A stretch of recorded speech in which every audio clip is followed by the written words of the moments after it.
Welcome to Undercommon Taste. This is a podcast where we create and discuss homebrew content for tabletop RPGs. Fairies wear boots, you gotta believe me. I saw it with my own two eyes. I'm Ian Woodworth. I'm joined by my co-host James Daly, and today we are doing part 2 of our discussion on urban fantasy, the part where we take what we talked about last time and we do a little bit of world building with it. And I'm just gonna start with the quote.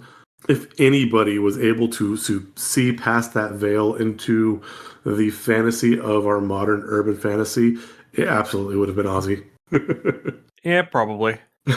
So this is something that we have done in the past, but it's been a very long time since we've done any real solid world building on this podcast. And with us being a homebrew podcast, that is something that I feel we need to do more of. Yeah, I agree. And I enjoy the heck out of it. I love brainstorming. It's probably one of my absolute favorite things to do is just bouncing off random chaotic ideas.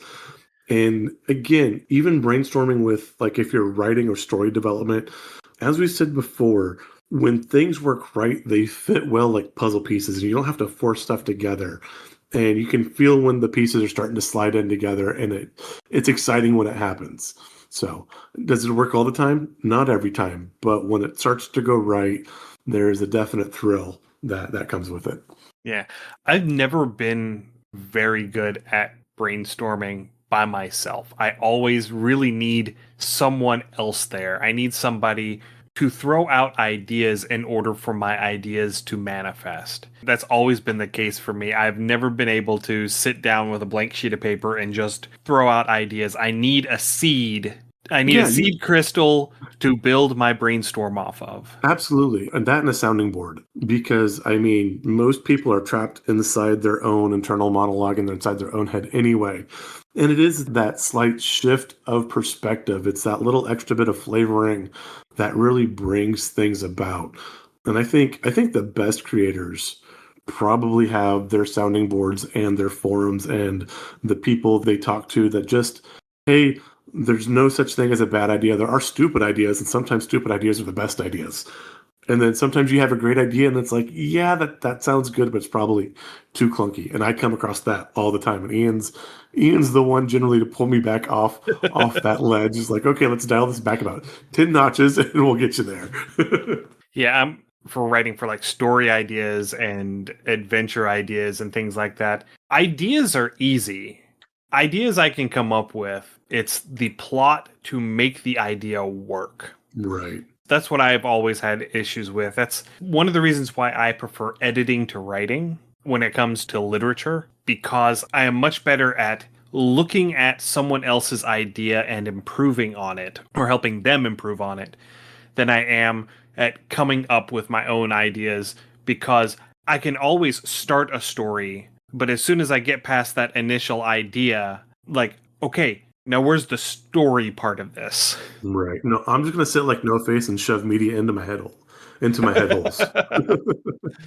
Anyway, that's enough waxing poetic on this for today. We need to go ahead and get started. All right, let's get this ball rolling. So I did go ahead and make up a few random tables because we both like tables. We both like rolling the clicky-clacky math rocks. And so the first table that I have is for the time frame.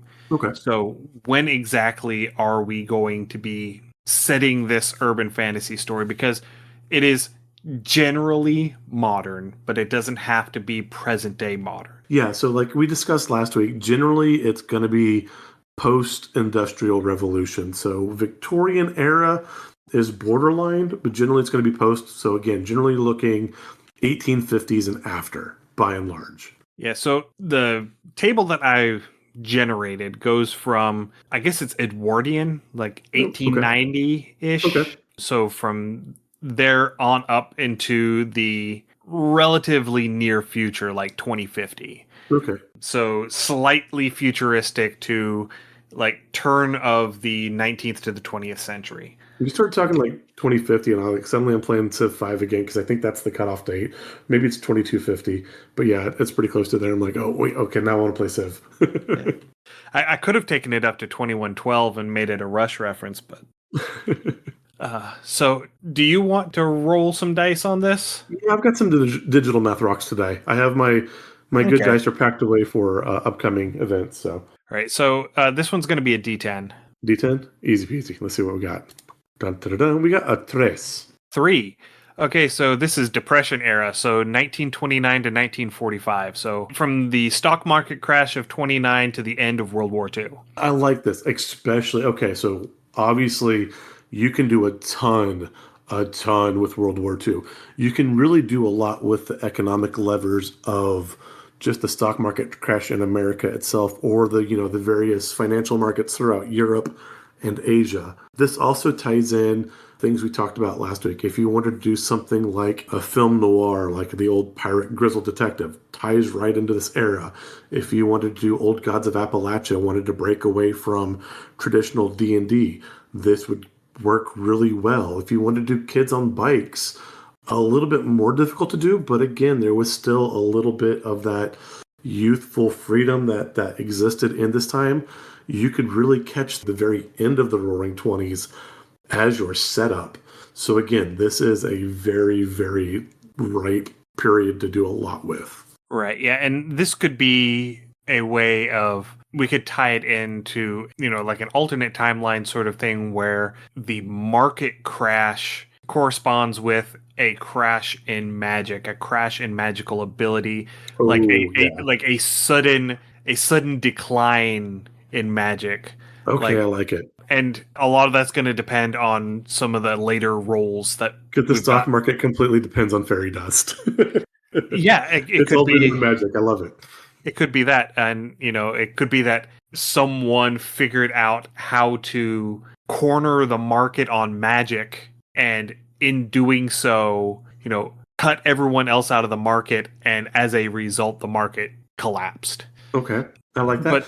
But we'll figure that out as we go here. Okay, I was going to say another thing too that would fit with this really well, given the time. Again, the 20s is when a lot of your breakthroughs in physics, particularly quantum and atomic physics, came about, and so you could have that magic fading in the face of quote quote modern technology, and you could have Absolutely. technology replacing magic. And now again you get something kind of like American Gods, where faith is being lessened by faith, quote quote, within science and understanding.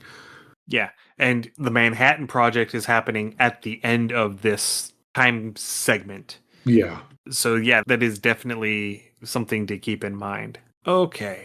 So the next one is for a blended genre. See if there is another genre that we are going to combine with our urban fantasy here. Okay.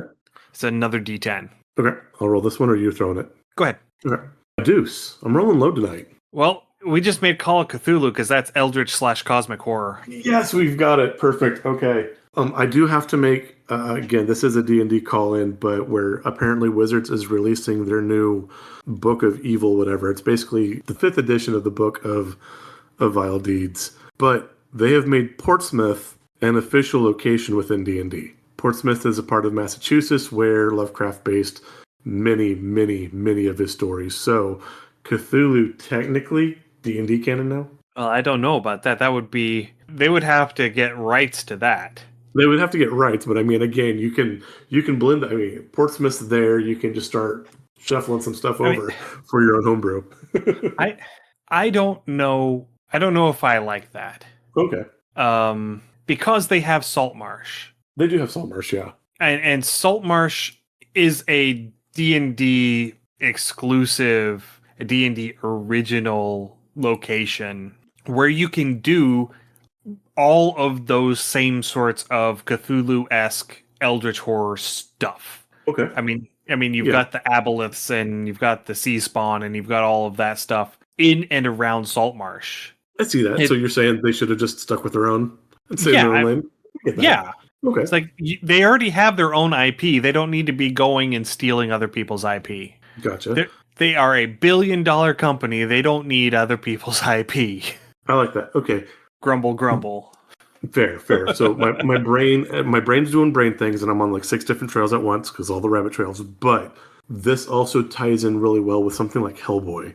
Again, talking about that franchise, which was a great urban fantasy. Again, dealing in with that Depression slash World War II era. If you want to deal with Europe, particularly Germany, you did have the government factions, they being who they were, but they were starting to delve into the occult, trying to find mystical power to bolster their military strength as well. And if we're starting to deal with an eldritch horror or some sort of eldritch creature in this as well, that absolutely ties in. And again, we get that balance of magic versus science and technology, plus where would these eldritch horrors fit in? Are people trying to summon these things in? And this would mirror, like I said, several aspects, particularly early on, of Hellboy, which again is a great franchise and a great storyline. So again, a lot of possibilities for us to work with here. You could go straight Cthulhu with this. You could even go, again, just purely the horrors of the economy. And maybe that's what skewed the economy, or something has consumed the reason. Maybe that's what caused the American Dust Bowl, was some eldritch horror sapped the moisture out of the land and caused people to migrate as part of that. Yeah. And another thing that I had forgotten about until just now, this is also corresponding with Prohibition. Oh, yes. Oh, ooh, yeah. Okay. And so now we also have that element to potentially incorporate, the whole, we already had speakeasies. So now we're Yeah. going to have, our speakeasies are going to be magically themed. These are not just places where you go for alcohol. These are places where you go to do magic. These are places where you go to look for people to help you with magical problems. I like this. And so, referencing Jim Butcher, I could see McAnally's being a speakeasy like this. And maybe this is where you need to go to just unmask for a little bit and not, try to blend in with the normies for a while. And you can kind of let that drop. And so maybe, yeah, you do walk in, you walk past the bar, and you're going to see Fae and dwarves and elves and Bigfoot and whatever other cryptids are there, because they can take a rest from trying to blend in with modern society. Yeah, but this is also going to be one of those things where, because sanity is such a huge component with Eldritch and Cosmic Horror, this is the place where the people who have been touched by the Eldritch, Yes. the people who have been touched by the other side, this is where they can go, where they know the other people around them have witnessed the same sorts of things and are going to believe them. Yes. I mean, this is their safe space. Yeah, This is absolutely. this is the place where they can go and be understood as they are. Yeah, I would even say that, like, if we were going to build this as a full, like, so we're building the world, but if we were building game mechanics around this too, and just homebrewing like homebrew rules and game style, again, dealing with the Eldritch Horror, if you had a sanity mechanic, something like Darkest Dungeon or Call of Cthulhu or many others, the speakeasies would be the point where you would take your rest or try to recover your sanity points for some things, because these people would understand and be able to potentially offer solace, or maybe even drain it further from you by stressing you further, maybe offering you a deal or a bargain you can't refuse, or making a requirement from you that might be more taxing than you would expect. Yeah. And we can also incorporate into this the excise man, the government agent who is there to try and find and stop and confiscate all of this illegal liquor. Okay. They are also going to be trying to keep tabs on all of these people who have contact with these eldritch entities, these people who are, their sanity is slipping because of their constant exposure, making sure that, they don't snap and suddenly become a threat to society. Okay, I like that. Or perhaps the eldritch horrors are the power behind the government, and so these excise men are actually agents for the horror. How about we blend the two? So bear with me for a little bit, okay? The Eldritch Horror has become known to the government entities within the government, and they know that Eldritch Horror is a threat. The government doing government things lump all supernatural beings as a quote threat. And so again, kind of tying in, it's a little bit late for this or a little bit early for this period, but it does tie in, much like they forced a lot of the Native Americans in America into reservation camps. They could be doing the same with the mystical as well. Or, Yeah. if you want to summon Shrek, kind of like Lord Farquaad and sending everyone to the swamp. And these speakeasies or these underground clubs or whatever else we want to call them could be those points where either people are trying to hide. And again, at that point, you could also have something like an Anne Frank scenario where you have Right. people from the supernatural hiding from the government or places where they are forced into concentration areas by the government, which is causing unexpected consequences, we'll say. Right. And, in this time period, we also have the Japanese internment camps. Oh, yes, absolutely. So, yeah, that is definitely something that is happening in this time frame in real life. I like that. So So, I think where we were talking about things like we're between the stock market, I mean, kind of keeping North America focused, but yeah, between the stock market and the Dust Bowl, maybe removing the cryptid and the fantasy portions of the mystical, the mythical from these lands is what has affected one, the stock market, and two, affected just the soil and the earth, literally the earth itself, by right. removing them. And the earth is kind of recoiling from that, which is affecting the normies around them. Right. Yeah, that is a good approach. That is definitely something worth investigating further as we go along.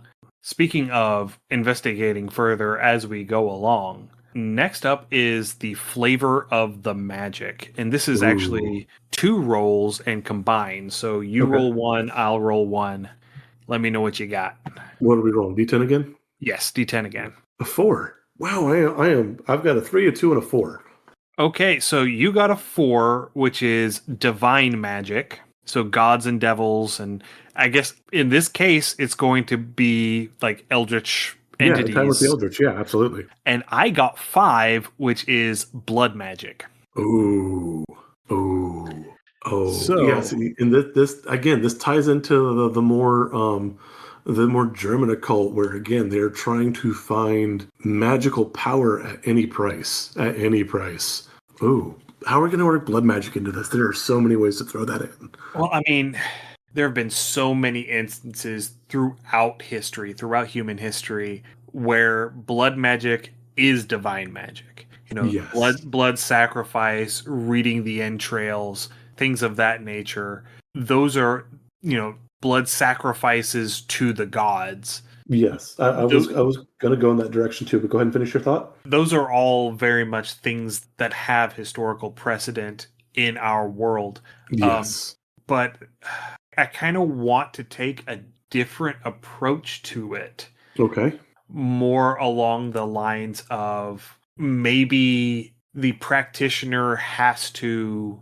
You don't use the blood of others to power your magic. You have to use your own blood as a way to make the pact with your power to draw the magical energies to do your magic. Okay. I can see that, and that would work in a lot of ways. I like that. I was going to go the opposite direction, and maybe those that are trying to, again, because this is an urban fantasy, and we still have to figure out how our player characters are going to be able to see or encounter this. But by and large, again, remember that a lot of this is running behind the scenes for your everyday average NPC. And so, yes, maybe there is a faction that does want to summon these eldritch horrors for whatever magical or mystical powers they can bring.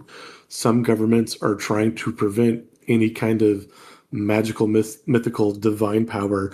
So you have that division. Kind of referencing the original FMA, so spoilers for a 20-plus-year-old anime.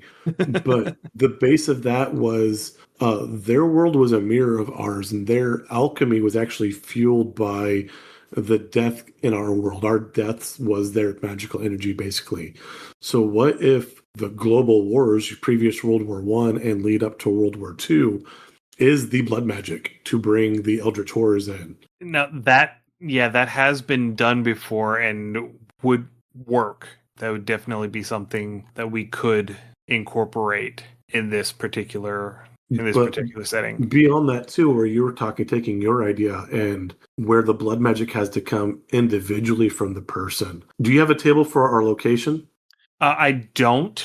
Okay. Um, So I'm thinking maybe we wind up somewhere closer to like New Orleans, and you have like that voodoo blood magic, that type of ritualistic magic, and that could be your way you pierce the veil to see the mythical is through that kind of blood magic. And so you can take a D4 or a D6 or whatever roll against your own health points for that blood magic to be able to see or get some sort of information from the mythical, that the fantasy that's running behind the urban.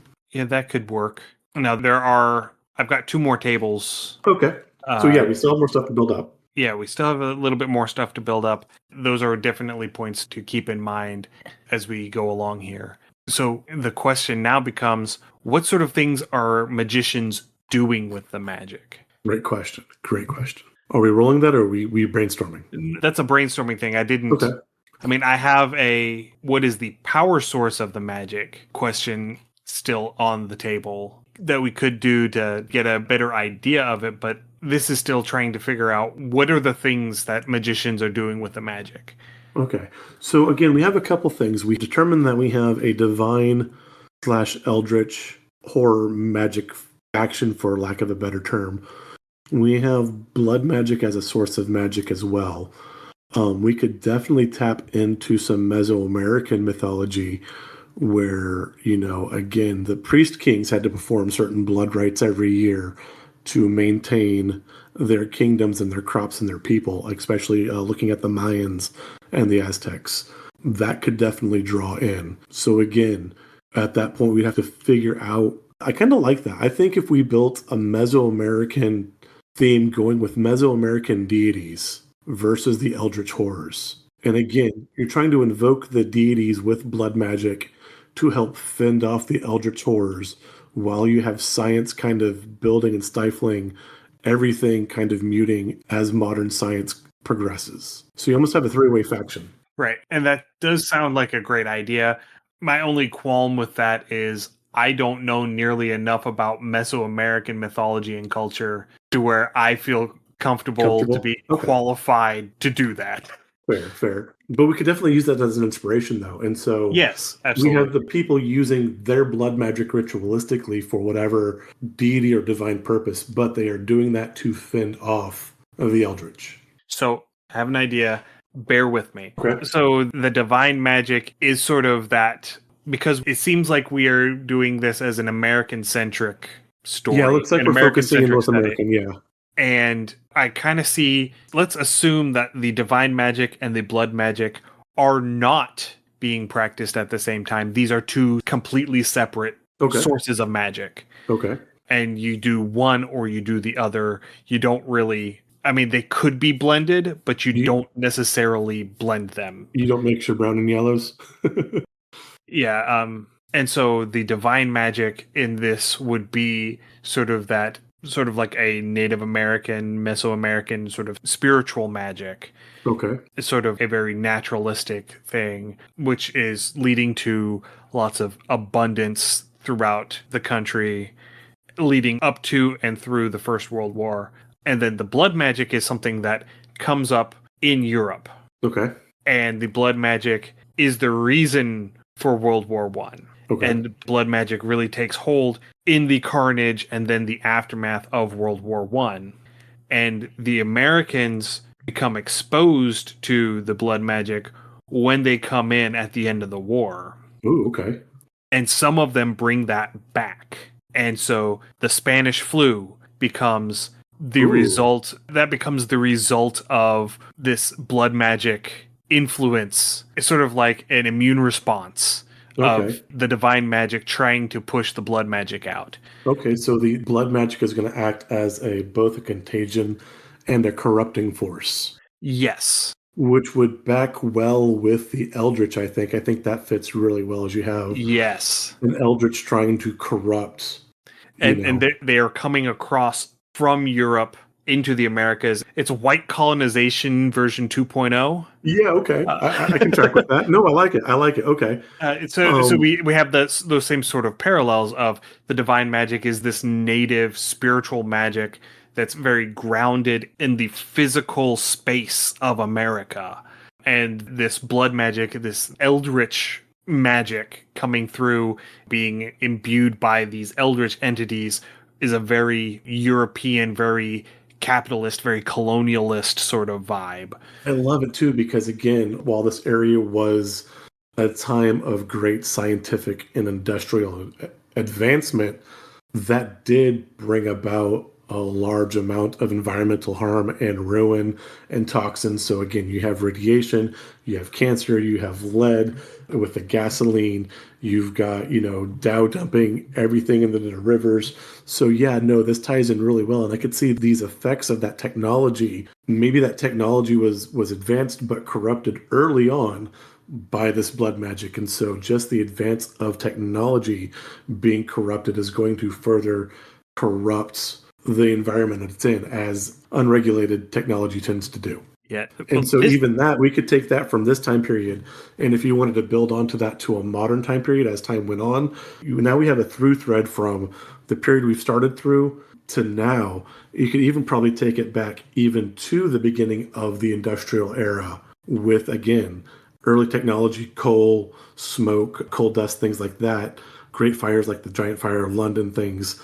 So yeah, no, we have now built a common thread through all timelines, and I think that fits beautifully. Yeah. Okay, well done. And you're talking about, the companies dumping things and the various chemical companies and stuff. That was really the next phase after this time period. That was really post World War II. Yeah. It was like the late 40s into the 50s and the 60s, where you start getting the petrochemical companies really throwing, deriving everything they possibly can from liquid crude and just dumping the rest. Yeah.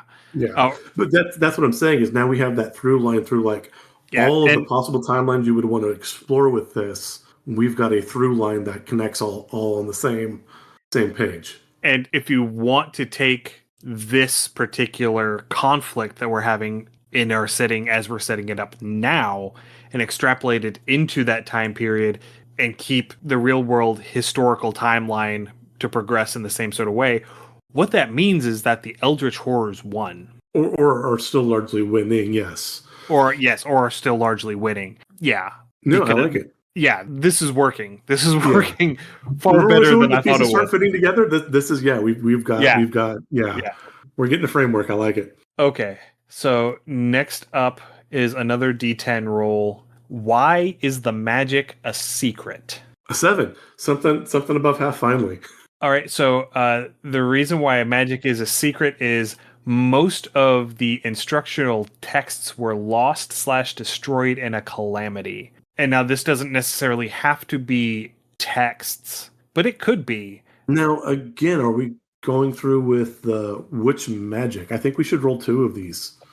Okay, so I think this would be the divine magic. Yeah. Because this hits so hard with the Spanish conquistadors and their total deletion of native cultures and native writings, because the English and the Dutch weren't a whole lot better. The French were passable, but still, I mean, it wasn't just the Spanish.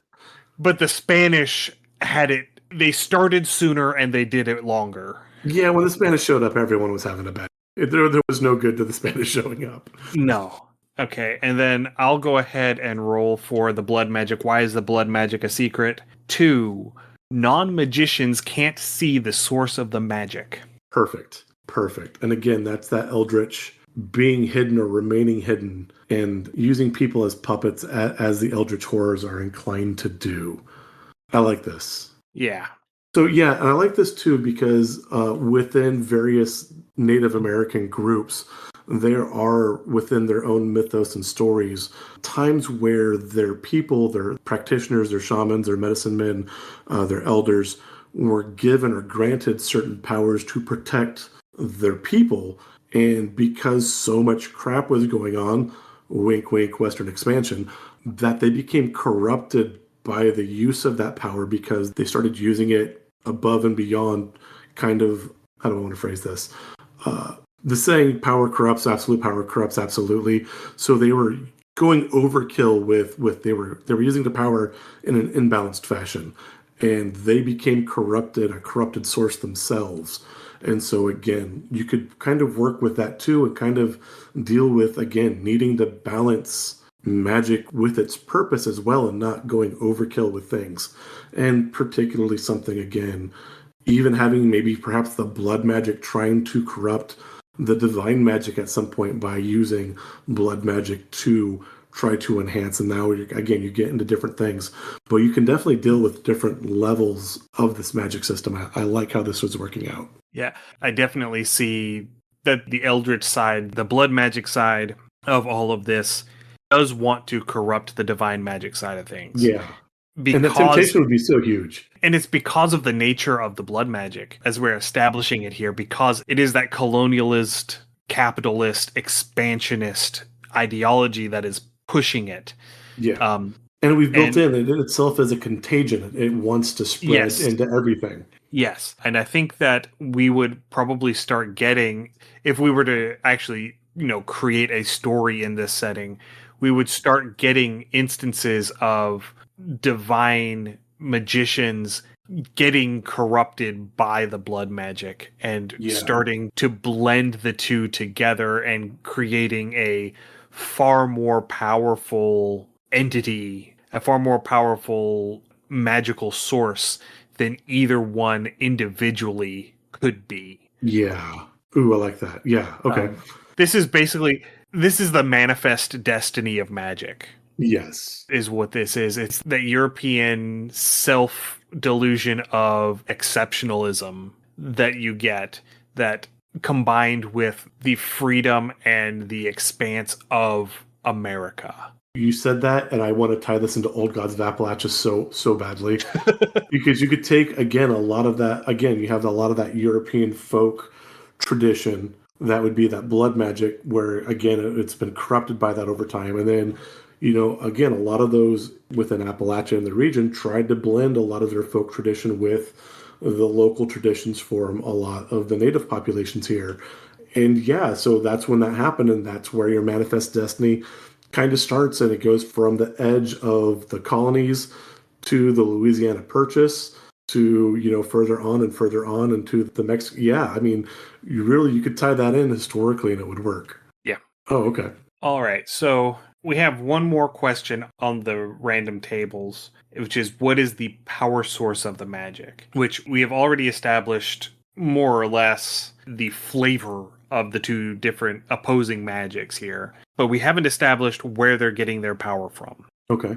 And so this is going to be a D12 roll. Let's see what we get. And so you let me know are you rolling for divine or blood? I'll roll for blood. I got an 11. An 11? That works.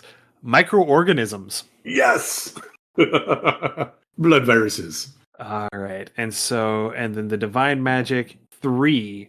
This works. The alignment of cosmic bodies. Ooh, okay. I like it. I would imagine alignment of cosmic bodies would tie in more with the Eldritch, but it works. And again, even with the divine, because the sun and the moon are cosmic bodies. Yeah, absolutely. And the sun, especially in Mesoamerican religious beliefs, the sun and the moon are both huge figures and huge sources of magical power in those belief systems. Yes. So I like what we have so far. I think we've got a good background for everything. Now, things we brought up last week that are important.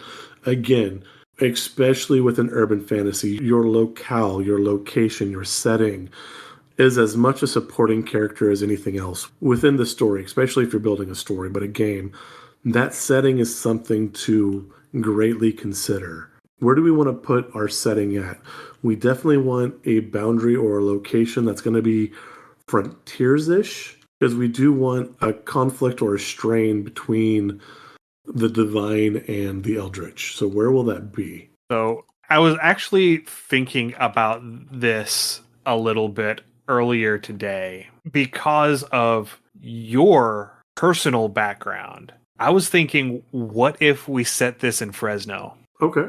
I've never been to Fresno. I don't know anything about it, but you grew up in and around Fresno, so I figured that you would be able to help with any sort of questions that might arise regarding that. It could work. I was Fresno. thinking because this is the American Southwest, so you are still going to have a substantially large Native American population there. Fresno itself at this point would still be a fairly new city. I was looking it up. It was incorporated in 1885. Yeah. So So it's still fairly young. it's newish, and a lot of people again came to the Central Valley and towards Fresno because of the Dust Bowl. So again, you do get that big push migration of, again, if you ever read Steinbeck's The Grapes of Wrath or anything like that, that's exactly the situation people were in. If you've listened to Rage Against the Machine's Ghost of Tom Joad, I think that's what it is. Again, referencing Grapes of Wrath, very much that. And it's really, it would work really well for the Divine Magic too. There are some, I mean, there's still a handful of native tribes within Central California that have their territories and their areas. But you also have Yosemite, which is absolutely a national monument of natural. You have the Sequoia National Parks, which is absolutely a steadfast national monument of nature. You have the Central Coast, like Morro Bay and Monterey, which are also nature preserves of the ocean. And, again, coming back, pushing back from that Dust Bowl, you have, again, Los Alamos is in New Mexico.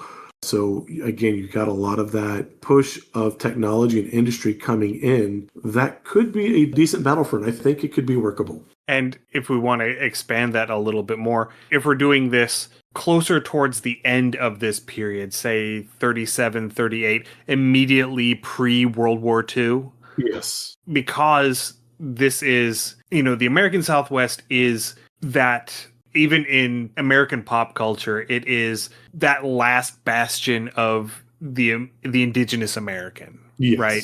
It is that last place where, pardon the crude terms, but it's the last place where the Indians were Indians. Yeah, definitely. I mean, that definitely ties in more for like Arizona, New Mexico. Right. And I get that. No, I feel you. But this gives us a way to say that this region, this is the last bastion of this American divine magic. And the Dust Bowl and everything, the Spanish flu and everything that has been happening in the 20 years before our scene opens for this game or this story that we are creating here. This has just been this European-based eldritch blood magic just rolling across the American frontier like an unstoppable tide. And it's just rolling forward and pushing all of this divine magic further and further west until this is their last stronghold. This is their last holdout. This is where they will hold their ground and stop it, because this is all that they have left. Let me look up something real quick. I'm thinking Fresno could work, but I'm thinking there might be one or two better locations. Okay. I'm thinking a little bit further south, more like the Mojave or possibly Death Valley. The issue with Death Valley is that Death Valley is not urban. Death Valley is not necessarily urban, but you are pretty close to LA County, as would the Mojave, like things like Bristol, things like that. And again, you're going to push pretty close, but you're also more into, I think, where, because we do want to keep the thing, and we do have the Shoshone tribe. I don't know how to pronounce that correctly. Shoshone, maybe, yeah, Shoshone. Okay, yeah, I was thinking that Fresno was further south than it is. No, Fresno is about 5 hours north of LA and 4 hours south of San Francisco. Yeah, it's literally right in the middle of everything. 3 hours from the coast and about 2 hours from Yosemite. So what about Bakersfield? Would Bakersfield be a good? Bakersfield, possibly. Again, more so that you're right over the grapevine from LA. Because I really don't want to do LA. Okay. I think LA just. That's why I think if we did something like I said, like it's not Bristol. What's the name of the place? I'm blanking on it. It's right there off the I-40, and again, where you have a lot of people from the Dust Bowl coming through. It's how they would come across. It's by the Tehachapi Pass. It's Mojave. Okay. Yeah, I happen to have the map up and I'm looking at it right now. So, yeah, I mean, I'm going to defer to your knowledge on this region to come up with an appropriate location. Let me let me look because, like I said, I think let me zoom out. Um, Oh, how the maps have changed. Like Fresno is good, and a lot of people came to Fresno, which is great. But Fresno was very largely overwhelmed, especially by European influence, because again, you had the Dust Bowl, you had a lot of people from the Mediterranean, you had a lot of Greeks, you had a lot of Armenians, you had Sicilians, you had right. Russians that came over later. So I mean, Fresno for that is a beautiful multicultural mixing bowl. It is the best of all that for a reason. But to have a stand where the natives would hold off. Barstow, that's what I was thinking of. It was Bristol and Barstow. Barstow is a smaller city, but again, it's right there off the 40 where people would be coming in.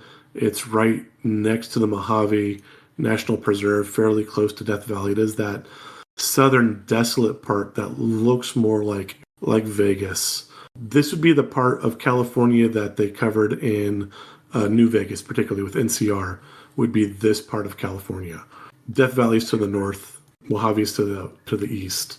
Coming up, honestly, even holding off something, Mariposa's smallish, but you could have. I mean, Mariposa Modesto would be good. Again, you're going to have a large influx of people coming in, but something like Mariposa, and you could still do an urban fantasy, and even set it up in an old ghost town because you still have the remnants of the boom towns from the gold rush, and people were still mining gold at the time. Right. Yeah. And so, yeah, again, the gold rush would bring in a lot of Europeans trying to find fortune and power at any price for and encroaching on the last, held lands. And then definitely we could use Yosemite and Sequoia National Park in that upper part of the Sierra Nevadas, which would be really good for a good setting of divine. So you could almost do, like I said, kind of like a late Western / boomtown, I think would fit really well. Yeah. And Yeah. especially now you're pushing prohibition because we talked about that too. Yeah. You could have your saloons or your hideouts or even your places within reservations where you could get in or get out where people would let you in or out depending. Yeah, I think if we just established a boomtown in one of these areas, I think that would work. Okay. Yeah, and that's another nice thing about it being urban fantasy is that it is fiction, and so if we need to invent a town in this region, we just can do do it. that. Yeah. Yeah. But we're thinking somewhere around Mariposa. Yeah, Okay. The locations that I know only because of Fallout. exactly. But yeah, that would be a great sort of thing. And that did, because I did want to go back and see how we were going to tie in again the speakeasy type setups that we had. Right. And, primarily when you think about prohibition and you think about the speakeasy and stuff, you're thinking more about the East Coast. You're thinking like Atlantic seaboard. You're thinking up around Chicago where they're smuggling stuff in from Canada. You're thinking Appalachia where they're, Moonshiners, yeah. yeah, where they're cooking moonshine and stills out in the hollers.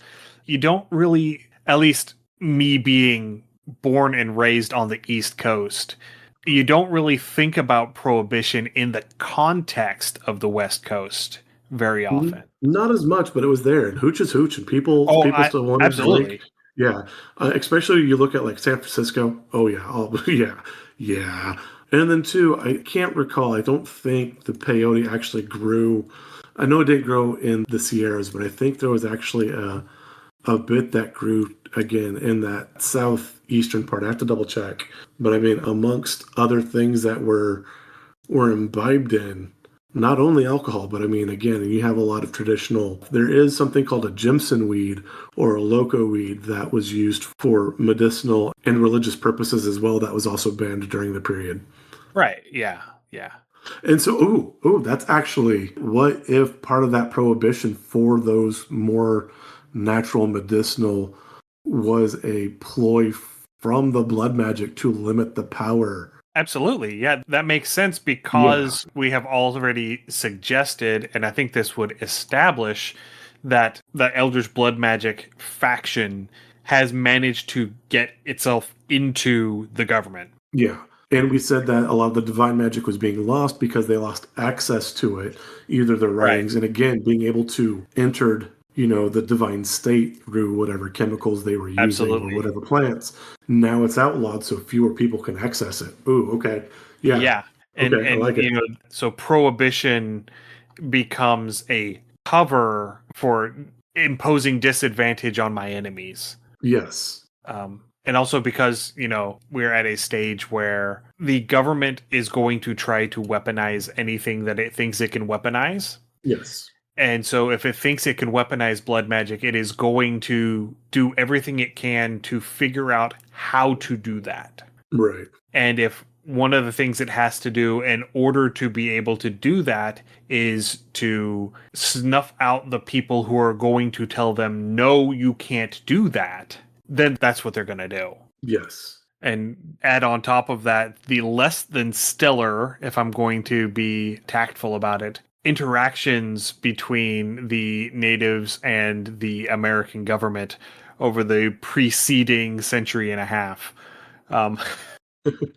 To understate everything, Yes. that also makes sense because we are still in a very racially minded America at this point. And the indigenous natives are, depending on where you are, either half a rung above or half a rung below the blacks.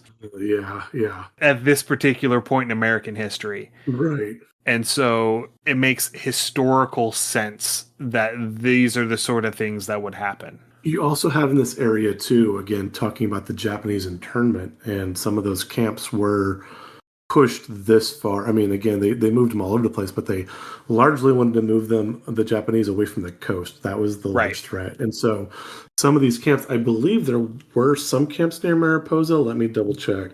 It sounds right. There were none in Mariposa County. They were moved to Assembly Centers, Manzanar, Pasadena, Pinedale. Actually, Pinedale near Fresno. Okay, so yeah, there were some near Fresno, so a bit. But again, not terribly far off Tulare, so not within Mariposa County specifically, but close-ish, within a couple hours. Okay. So, I mean, that's something you could work into a story as well. So at this point, I think if we wanted to work on like a game system, I think probably something like Powered by the Apocalypse. That's the one where you roll a pool of 20s, right? No. Which one's that? Well, which one am I thinking of? Powered by the Apocalypse uses D6s. That's what I'm thinking of, yeah. And you have the pool of D6s? No. What's the one that kind of works like Fallout, where you have the pool that you can work with? That is Forged in the Dark. Okay. We have a pool of D6s, you roll them, and you use the highest result. Yeah. Yeah, that's based on Blaze in the Dark. Okay.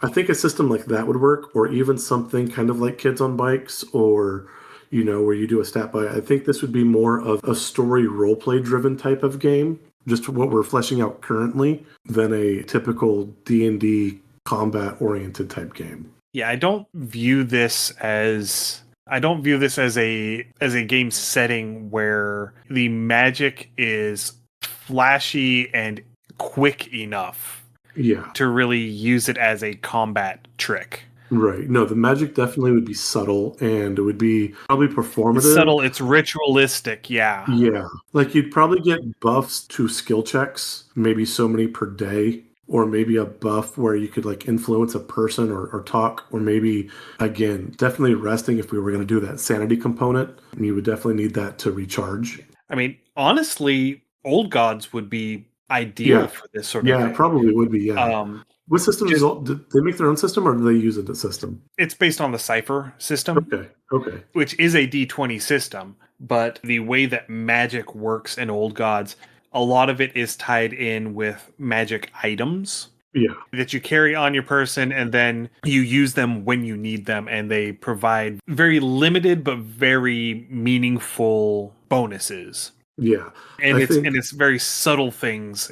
There's nothing like, you throw a fireball at somebody. There's nothing that flashy. It's all things like you're able to set this thing in the corner, and you're able to close your eyes and look out through this object to observe this room for the next 4 hours, or things like that. And the subtlety of the magic in Old Gods, I think, would suit this setting well. Very, very well. Yes, absolutely. I agree. And on top of that, it is already set in this time period. Right. So you wouldn't have to adapt it to adjust it chronologically. Yeah, no, I like that. And again, I think that does fit.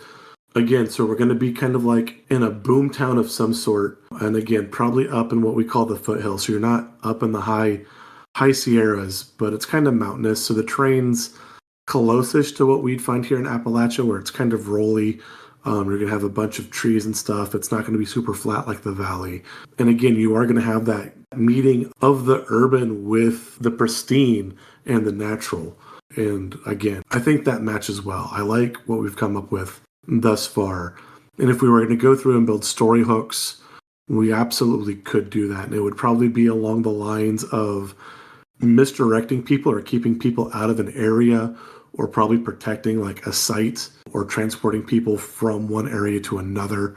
I think these all would work within our urban fantasy that we're building up. I think to fill in the Eldritch, again, a lot of people are going to be influenced by the Eldritch without them actually knowing it, while some people are going to be full in, they know it, and they're on. And I think that will be the big challenge for our players, is understanding the motivations of the people they interact with. Are they being duped by a system they're unaware they live in, or are they actually a nefarious component of it? Right. And because we have established that specifically with the blood magic, non-magicians can't see the source of the magic, that they don't have any way, they can't use their senses to detect where that magic is. They don't know that it's being used potentially on them. But because of the way that was worded, and I didn't intend it in that way at the time, but because non-magicians can't see it, then that would mean that magicians can see it. Yeah. And it doesn't say that it has to be blood magicians. Okay. So this is how these divine magicians are able to see the actual practitioners of the opposite camp, basically. Yeah, one of their few small advantages is they have a natural... Okay. That they are able to, like, the practitioners of blood magic might have sort of like an aura around them, or there might be like invisible markings on their skin that show that they are practitioners. And like the more you use it, the more it corrupts your body and the more marks the patron entity leaves on them. Ooh, okay. And so they're able to tell at a glance if somebody, if they've just started dabbling with it, or if this is like an Aleister Crowley level, this is like an Archmage level threat. Nice. That we need to be very reticent about, but we need to make sure we keep tabs on them. I like it. No, I'm in on this one. I like it a lot. Yeah. Now all we need to do is have somebody like the guys at Coyote and Crow do something with this, because we're two white boys. This is outside of our wheelhouse. Right. But yeah, I really like how this turned out. This is a really interesting setting. This has a lot of potential for conflict, a lot of potential for story. I like where this is going. I like that it is an urban fantasy that is not focused on the East Coast, because so many of them happen in places like Chicago or New York.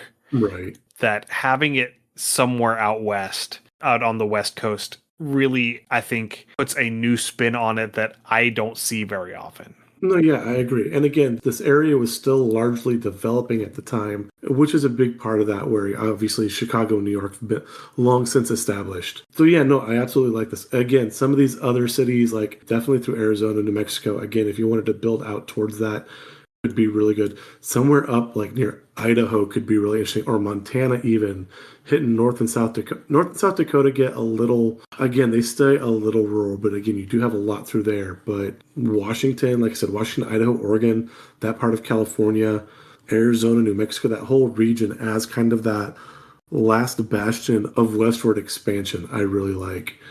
I mean, even if we really wanted to go full way out of our wheelhouse, dropping it right in the middle of Hawaii would not have been terrible either. But again, that would have been, that would take a lot. And definitely out of my experience and my knowledge base, I know a little bit about the region. But now, just because of the general location and everything, I just thought of a thing to look up. This is also just at the beginning and just before the heyday of Las Vegas. Yep, it is. So this would definitely be like Las Vegas is almost like that forward operating base. Yeah, I mean, Las Vegas is a source of corruption. No one doubts that. Yeah, but it so well embodies all of the aspects of corruption that we have assigned to this blood Yes. magic. Yes, It is all of those things to the nth degree. absolutely. And so I think that having Las Vegas as this almost this glowing tumor of blood magic sitting out on the horizon, that it is this lingering malignance on the horizon that we need to be aware of, that is throwing its shadow over this entire setting, Absolutely. but it's never actually there. It's this threat that exists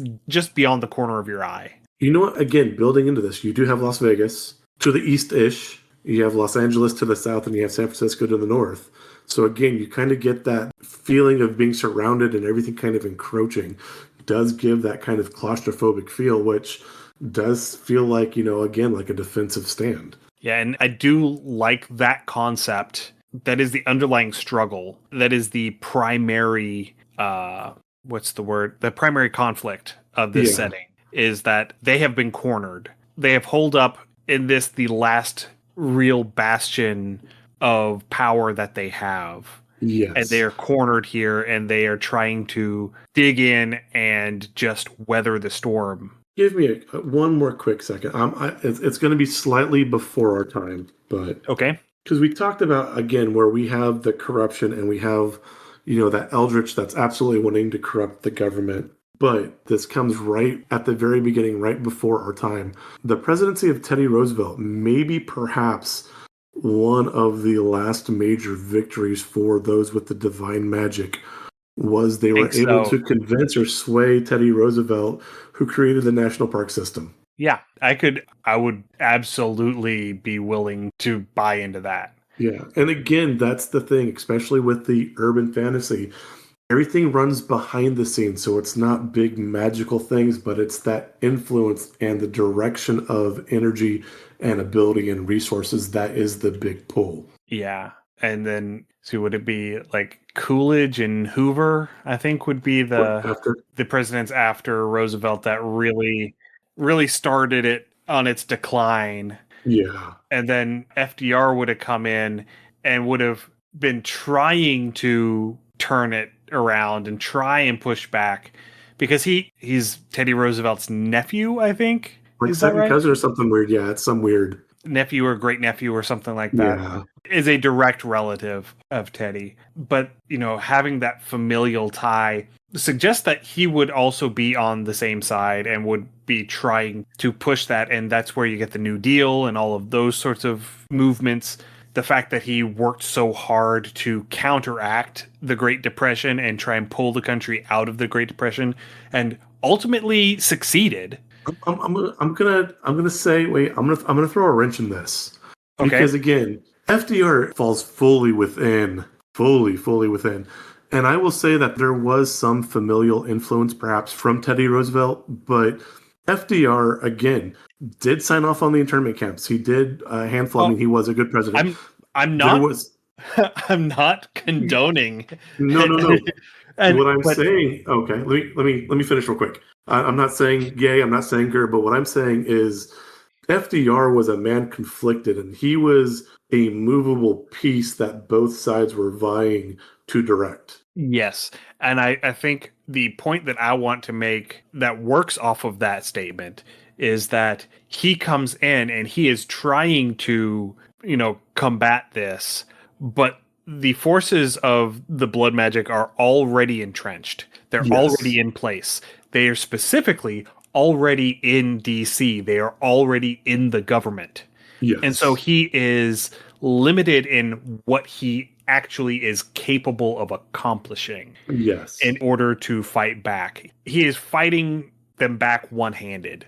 Yeah. He's had one hand tied behind his back by the fact that they're already there and established. Yes. Because his predecessors would have allowed that. Right. No, yeah, I'm with that too. And I would say that, again, the Eldritch doing their best to influence while the Divine also doing its best to influence. And so I think that would be a very movable piece.